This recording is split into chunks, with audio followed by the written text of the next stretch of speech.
కావేరీ కాకరేపుతోంది. నదీ జలాల పంపకాలపై తమిళనాడు, కర్ణాటక మధ్య వివాదం మళ్లీ తీవ్రమైంది. మేకేదాటుపై ముందుకే వెళ్లాలని కర్ణాటక భావిస్తుంటే తమిళనాడు వ్యతిరేకిస్తోంది. దశాబ్దాలుగా నలుగుతున్న కావేరీ నదీ జలాల వివాదం మళ్లీ తీవ్ర రూపం దాల్చింది.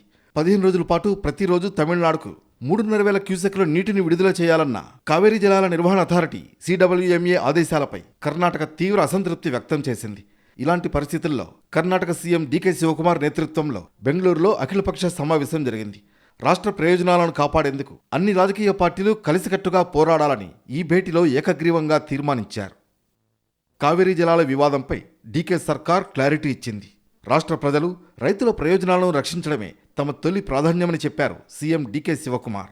ప్రస్తుతం రాష్ట్రం తీవ్ర వర్షాభావ పరిస్థితులను ఎదుర్కొంటోందని, ఈ క్లిష్ట సమయంలో రైతులంతా కొంతకాలం పాటు సంయమనం పాటించాలని కోరారు.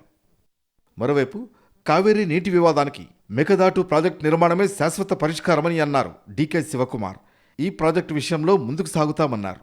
కర్ణాటక, తమిళనాడు రాష్ట్రాల ప్రతినిధుల చర్చల ద్వారానే ఈ సంక్షోభాన్ని పరిష్కరించుకోవచ్చన్నారు డీకే శివకుమార్.